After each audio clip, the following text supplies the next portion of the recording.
UTPA Volleyball opens up the spring season with a tournament. We'll see how they did. The Broncs also added an assistant coach with NCAA tournament credentials. We'll take you to meet her. And you ever wonder what it's like coaching or being coached by a member of the opposite sex? It's more common than you think, and we've got all the details. This is Bronc Country.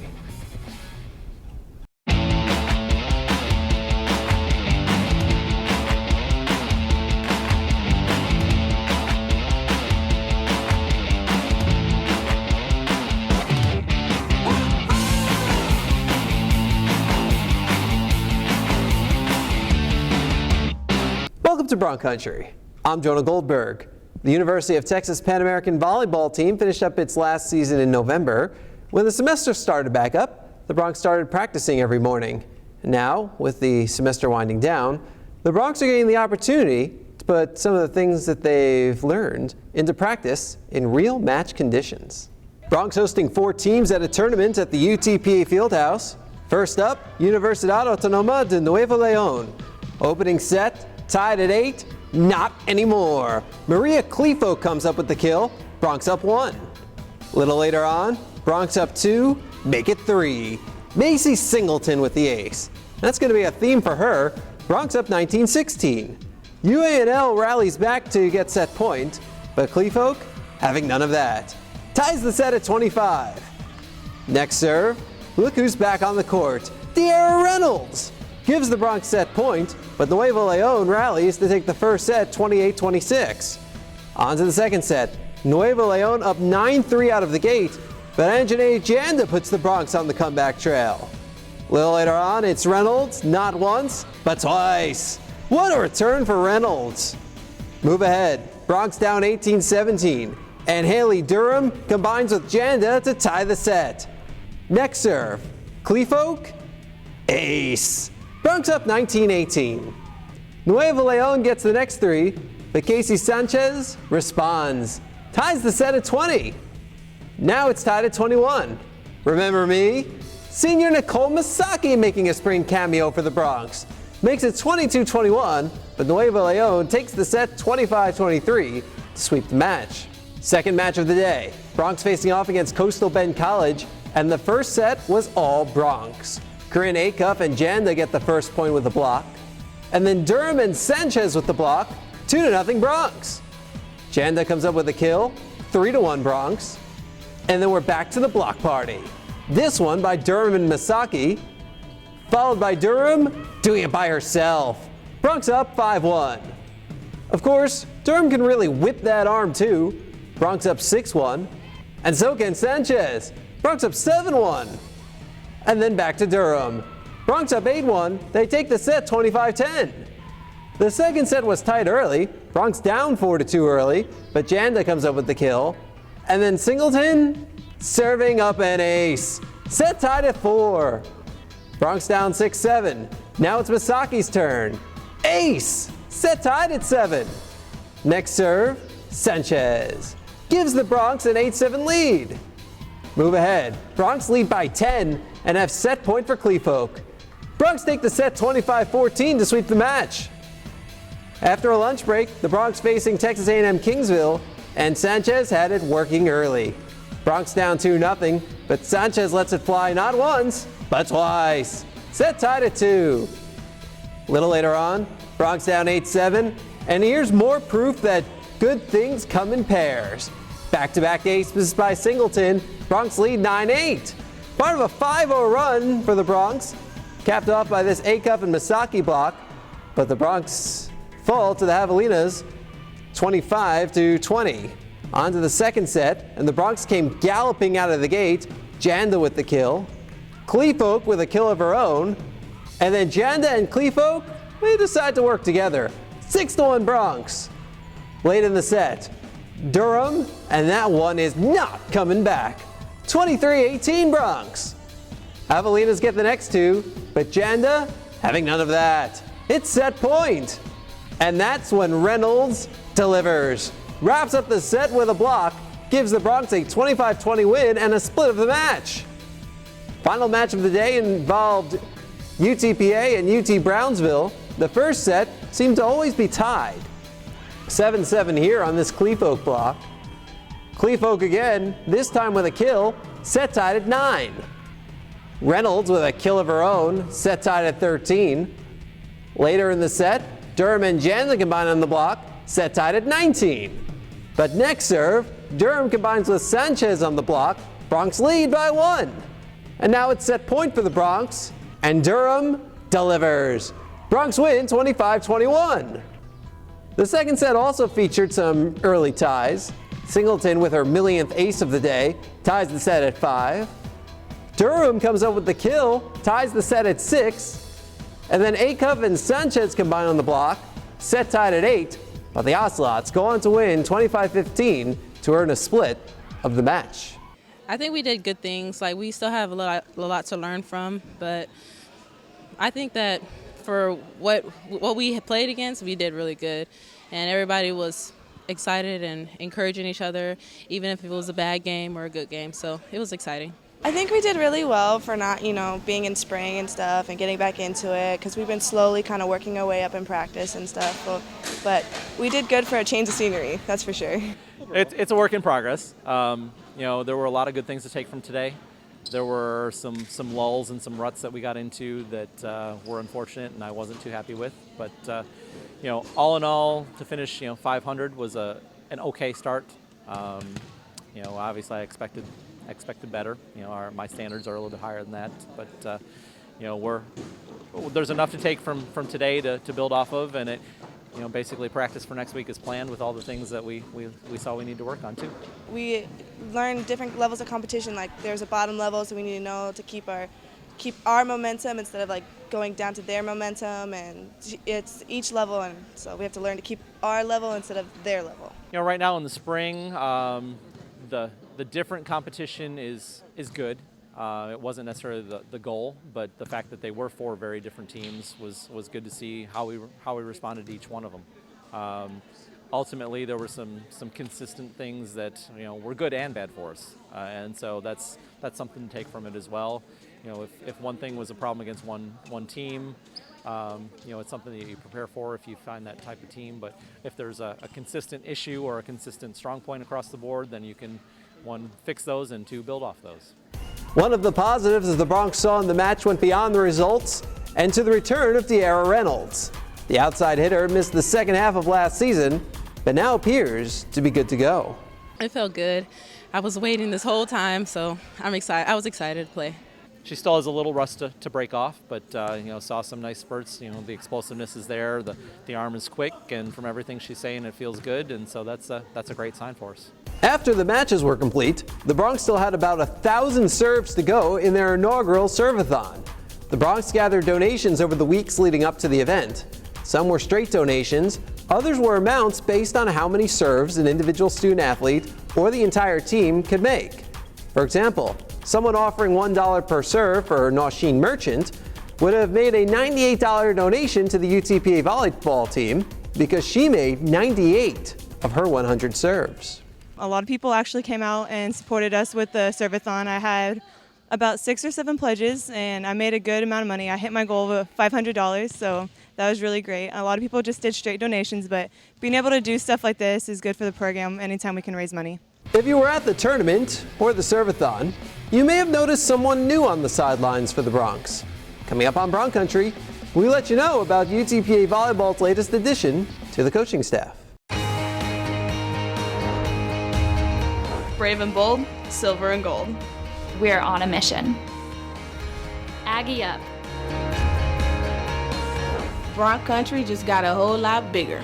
Mighty Wolverines of UVU. Join the herd. Lopes up. Bold moves, big season, grew up. We are the new gold standard. We will be champions. We are the Western Athletic Conference.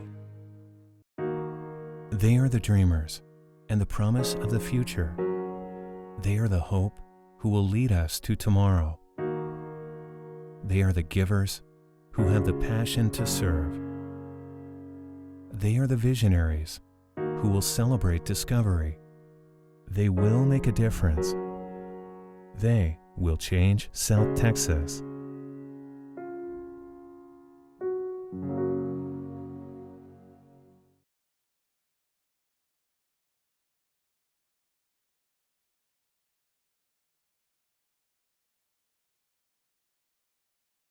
The Kansas State volleyball team made the NCAA tournament in 2007 and 2008.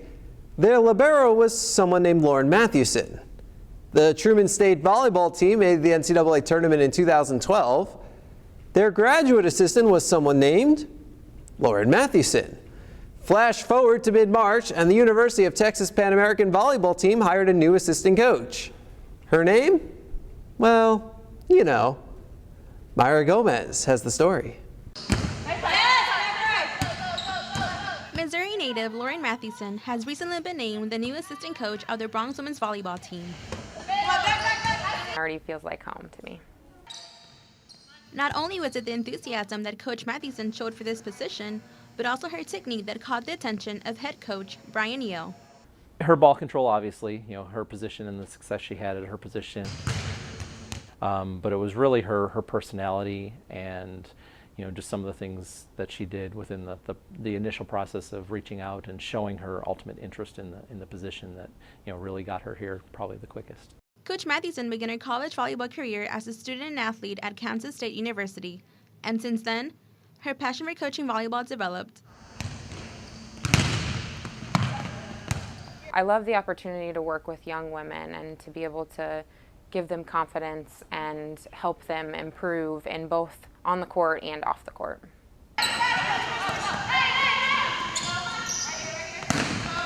Mathewson is looking forward to her career here with the Bronx and working with head coach Ryan Yeo and assistant coach Cameron Sittler. I'm just excited to help the team improve and to be able to contribute what my experience as a player. I want them to feel like they can lean on me and that I support them and that in the end I'm on their team and I want to make them better. For Bronc Country, I am Myra Gomez. UTPA baseball finishing up a crazy road trip at Seattle over the weekend. After having their second game at TCU rained out on Wednesday, the Broncs went to Seattle with a lot of rain in the forecast. The first thing the rain did was drive Seattle away from its home field, a natural grass field, to a turf field, or actually two turf fields, in two different cities in an attempt to get as many games in as possible. The Broncs and Redhawks decided to play a doubleheader on Friday at a local community college, and of all the schedule issues from the trip, Friday actually turned out to be the most calm. Game one of the doubleheader went to the Redhawks in walk-off fashion 6-5. The Broncs trailed 5-2 after 8, but rallied for 4 in the top of the ninth before the Redhawks got 2 in the bottom of the inning. Alex Howe and Blake Thomas each with multi-hit games, while Alberto Morales and Andy Fortuna each drove in a pair. Game 2 belonged to the Redhawks in walk-off fashion as well, 4-3. Strong start for Alex Henson, racking up a career-high 7 strikeouts in 6 innings of work. Big game for Howe, going 2 for 4 with a home run, a double, 2 RBI, and 2 runs scored. Now, Saturday is when it really got crazy. The Broncs and Redhawks playing at a turf field in Shoreline, Washington. They wanted to start at 6:15 p.m. local time, but rain delayed the start to 6:45. After half an inning, there was a 22-minute rain delay. Then, they ran into a local 10 p.m. curfew after just 4.5 innings with the score 11-6 Redhawks. The two teams returned to the site of Friday's games on Sunday to finish up, and the Redhawks won 13-8. Career-high 4 hits for Jesus Garcia and a career-high 3 RBI for Dylan Engelhardt to lead the Broncs in that game. UTPA men's tennis also having their schedule altered by the weather. Supposed to play New Orleans on Friday, ended up playing Saturday. And when they did, these two former Southland Conference rivals engaged in a classic 4-hour match before the Privateers won 4-3. The Broncs got off to a good start by taking the doubles point, and Alejandro Sanoa had a hard-fought 3-set win at number 4. The next day, the Broncs visited 66th ranked Louisiana Lafayette and fell 1-6. The lone point came at number 1 for the Broncs, where Juan Cruz Soria picked up a 6-4, 6-4 win. The Broncs face off at Laredo on Friday to close out the regular season. Big week for UTPA track and field, sending 4 student athletes to the Texas Relays.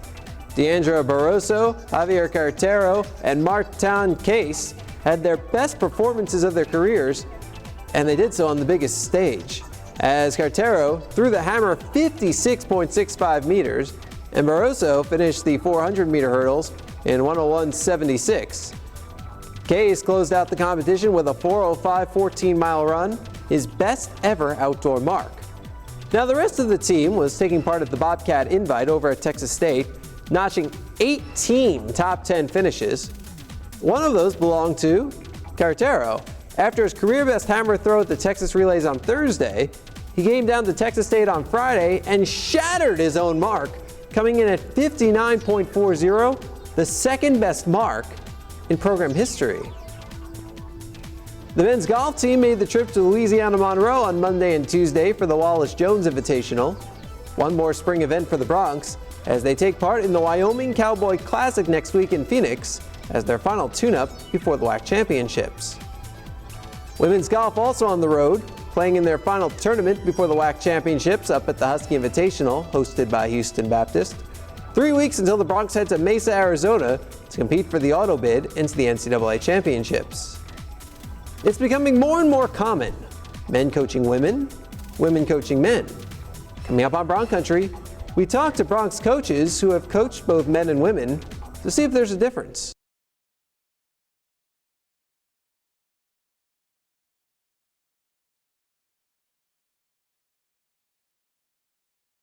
Gender equity is always at the forefront of Division I institutions.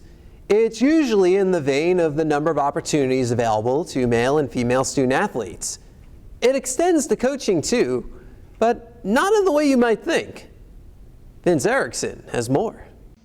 Jonah, thank you. As UTPA continues to compete in its first full season in the WAC and forges on competing here in the second decade of the 21st century, both Broncs athletes and coaches continue to adapt and evolve to the ever-changing world of collegiate athletics.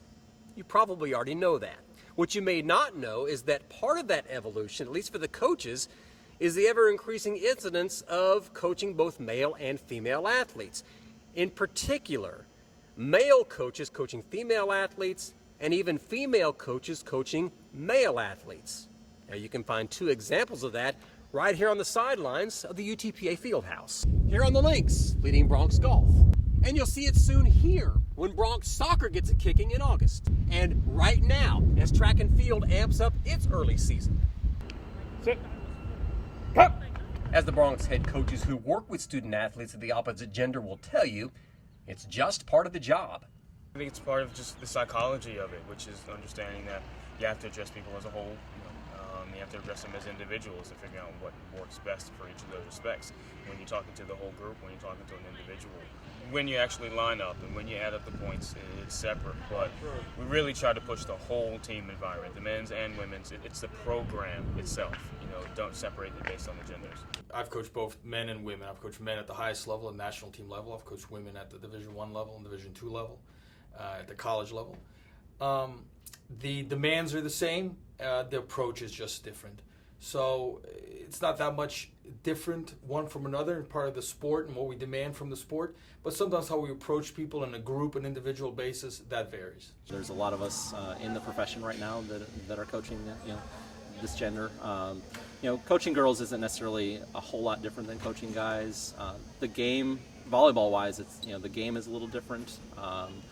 Guys' side, it's a little more of a power game. Here, it's a little more of a finesse game. So there's different things that we focus on, technique-wise and technically. But otherwise, the game is the game. Coaching's coaching. So you just got to figure out how to get the best out of your team, and whether it's guys or girls, it doesn't matter. Women's golf coach Ophelia Lopez led the Broncs men's team for 5 seasons before becoming the exclusive women's coach in the fall of 2012. I don't think about it anymore. Golf to me has always been in my life. It's part of my passion, my dedication. It's in my bones, it's in my blood, what I do. I wouldn't be doing this job if I didn't love what I did or if I wasn't passionate about it or dedicated. And these student athletes, I had such a great time being a student athlete for 4 years that I try and want them to be young independent women, young independent men who can go out there and be successful, but at the same time, it doesn't matter if you're female, male. That doesn't matter. It's irrelevant when it comes to golf. Include head women's basketball coach Larry Tidwell in this mix. He coached boys high school basketball before embarking on his women's coaching career in the mid-90s. Now, there are also 7 assistant coaches who have coached athletes of the opposite gender. All of their goals is to make Go Broncs the mark of excellence for every athlete and coach to don the green, the white, in the orange. I'm Vince Erickson reporting for Bronc Country. Jonah, back to you. Thank you, Vince. And if you want to show your support for the Broncs, donate to the Bronc Athletic Fund today. You can become a member of the BAF for just $50 a year. All of the money raised goes directly to student-athlete scholarships. So visit BroncAthleticFund.com today to see how you can make a meaningful impact on the lives of student-athletes. One way you can donate to the Bronc Athletic Fund is by participating in our 8th annual bait fishing tournament, better known as BAIT, on South Padre Island on April 12th. That's coming up real soon, folks. You could be one of 8 teams to win over $10,000 in cash prizes, including a $4,000 grand prize. And if you don't go, we're going to subject you to how awesome it was on a future episode of Bronc Country, and you'll probably regret not going. So, you want to go, visit UTPABronx.com/bait for more information. Brave and bold, silver and gold. We're on a mission. Aggie up. Bronc Country just got a whole lot bigger. Mighty Wolverines of UVU. Join the herd. Lopes up. Bold moves, big season, grew up. We are the new gold standard. We will be champions. We are the Western Athletic Conference. They are the dreamers and the promise of the future. They are the hope who will lead us to tomorrow. They are the givers who have the passion to serve. They are the visionaries who will celebrate discovery. They will make a difference. They will change South Texas.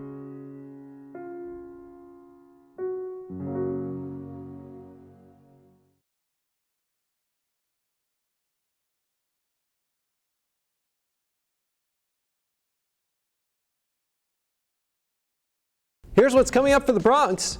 Baseball in the midst of a 5-game homestand, playing host to Grand Canyon Friday, Saturday, and Sunday, and Incarnate Word Tuesday. At Sunday's game, you can help us strike out hunger by bringing 4 non-perishable food items.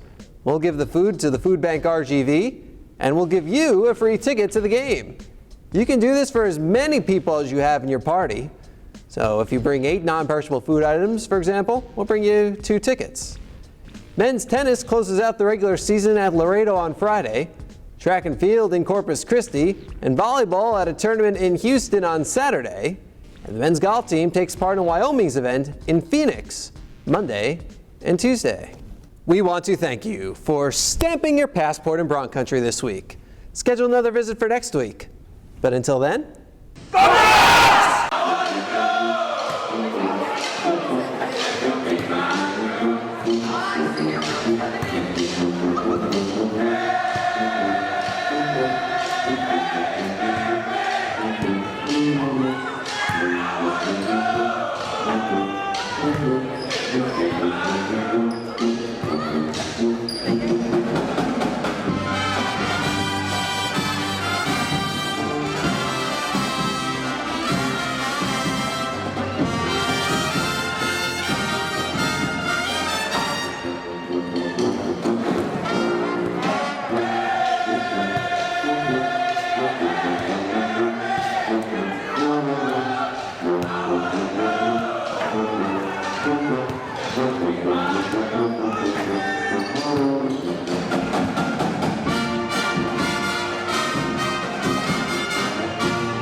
Brave and bold, silver and gold.